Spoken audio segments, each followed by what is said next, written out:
My next guest, Congressman Joe Courtney from Connecticut. He's the chair of the Armed Services Subcommittee on Seapower and Projection Forces. Joe, it's great to see you. Real pleasure. I think last time we were hanging out was Australia.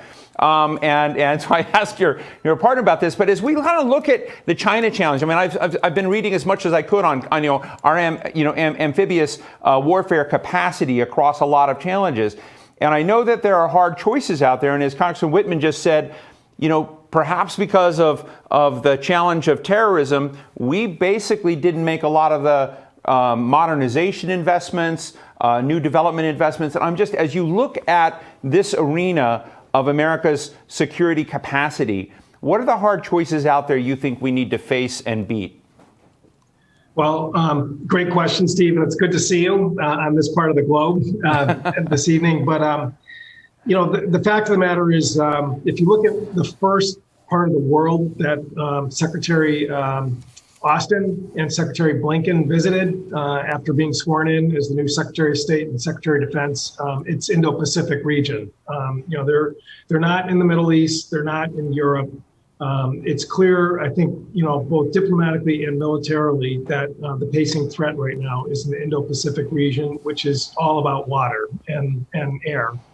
Because of the vast distances that are out there. There's no question, again, representing a district with a shipyard electric boat, that the Navy was a bill payer during the war on terrorism. And frankly, we're paying a price because, the industrial base suffered in terms of workforce and the fleet suffered in terms of size. So, again, it's just, the challenge just screams out for, I think, a very rapid reconfiguration. I mean, I shouldn't note to people, I mean, this process, did kick in even during the latter years of the Obama administration in terms of more contracts, shipbuilding contracts under Secretary Mavis. And at EB, for example, which now has a top line employment of 17,000 workers, when I first got elected to Congress in 2006, it was closer to about 7,000 workers. And we're going to continue to grow because the submarine fleet, just like some of the expeditionary platforms that your audience is involved with, again, all sort of are aging and declining, and we need to recapitalize really fast.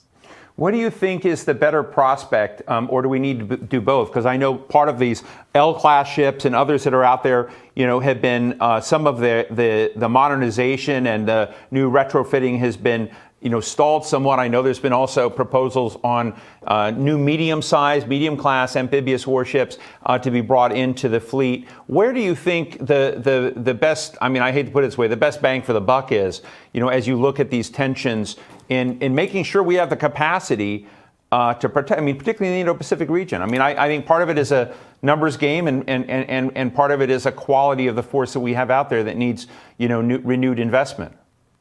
Well, I'm somebody who believes that strategy should drive decision-making, both in terms of, shipbuilding planning, which is a long game. I mean, you cannot sort of turn on a dime here. And also, in terms of investment. Number one, I think, we have to have a kind of heart-to-heart conversation on the Armed Services Committee and as a nation, really, about just, the traditional pie chart of, the major services getting one-third, one-third, one-third. The fact is, in my opinion, the ground force component of our military is just, its mission right now is just not even close to what's happening with the heel-to-toe deployments of our Navy and Air Force. And frankly, the tragedy of the collisions that took place a number of years ago, was really kind of a symptom of the fact that, the deployments and the tempo was accelerating in a way that our readiness system and our training system was really not keeping up. The Navy's doing a better job right now. I mean, that was a bitter lesson that I think has been learned by and large. But so, the strategy and the Commandant of the Marine Corps, who's, come out with this future force design, which again is all about Indo-Pacific region. It's about distributed, systems, platforms, and speed and size. I think really are sort of, going to be a driving force that are going to end up with smaller, more agile platforms in terms of what the Navy and the Marine Corps are going to buy. Again, our subcommittee wrote the law that allowed for the block buy for the large deck amphibs, and there's still going to be a strong need for them. I don't want to scare people or alarm them, but again, we supported that effort. That did not come over from the administration. But if you're really looking out in shipbuilding years, I think that sort of lighter, faster look and platform is going to be where the Navy is going to be headed and our country is going to be headed.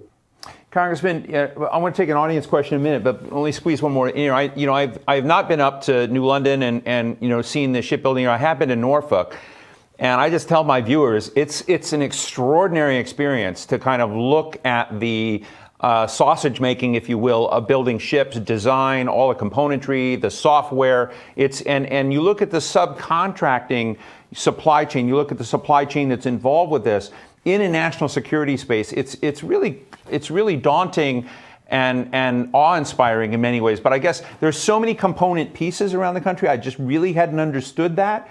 What is the health of that broader supply chain network in this country now? I know we're building ships again, but I guess the question is, as you said, it's a long game, but there's so many different pieces out there. What is the health of that industry?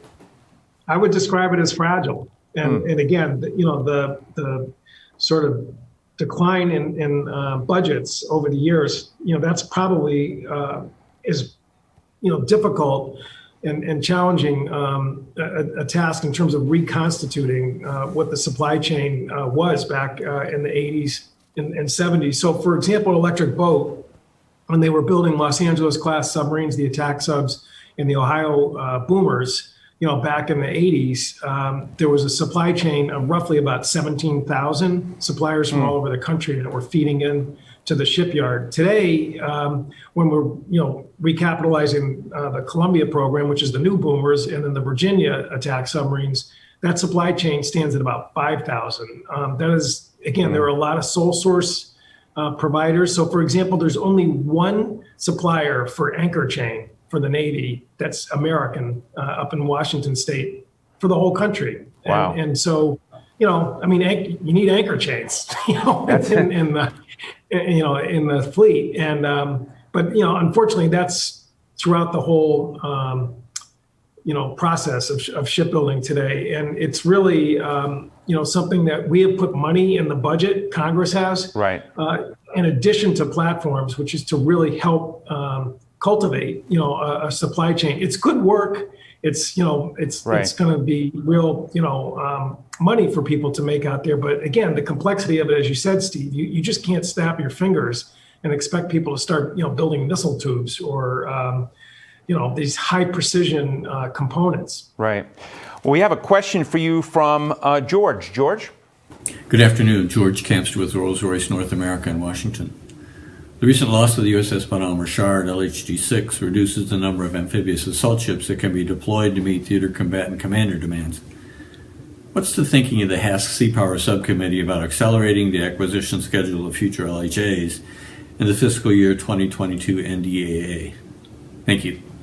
Thanks. As I George. said, Very last specific. year we took the initiative of going with the block buy process, and it was a recognition that this is a part of the fleet that the efficiency and confidence of a block buy was justified, and that is always a battle with the appropriators. They're not crazy about block buy contracts for any platform that's there. The Bonhomme Richard obviously was a shocking event, and it's a tragedy that they weren't able to have a hull that could really be reconstituted. So we're waiting for the budget to come over within a few weeks or so. We had a shipbuilding plan that was submitted by the outgoing administration. Really just in the waning weeks of the administration, and the amphibious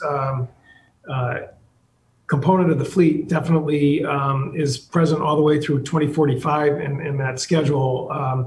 This new administration, they've got a lot of tough choices to make. I wish we had a Secretary of Navy in place. That is one of the we haven't had a nomination yet, and that's a critical position, particularly, again, with the strategic needs of our country. Career officials find it very difficult to make sort of, those high-level decisions about priority and policy. So again, I think our subcommittee is going to have to fill the vacuum. I'm very confident of that. Congressman Whitman and I work together well. We've both been on the committee for quite a while now, and we've got great professional staff. We're really anxiously looking for the day when we have a Secretary of Navy in the saddle to sort of help with the highly competitive environment that is always in the budget space. And we look forward to working with your association and colleagues, as that process begins. Probably at the end of April, beginning of May, and it's going to be a very compressed schedule. So be ready. Hey, Joe, what is the sign next to you? It says "To Sub Joe." So when I first came to Congress, only one Virginia class attack sub was being built a year, which is one of that's why the workforce and the supply chain was contracting. So.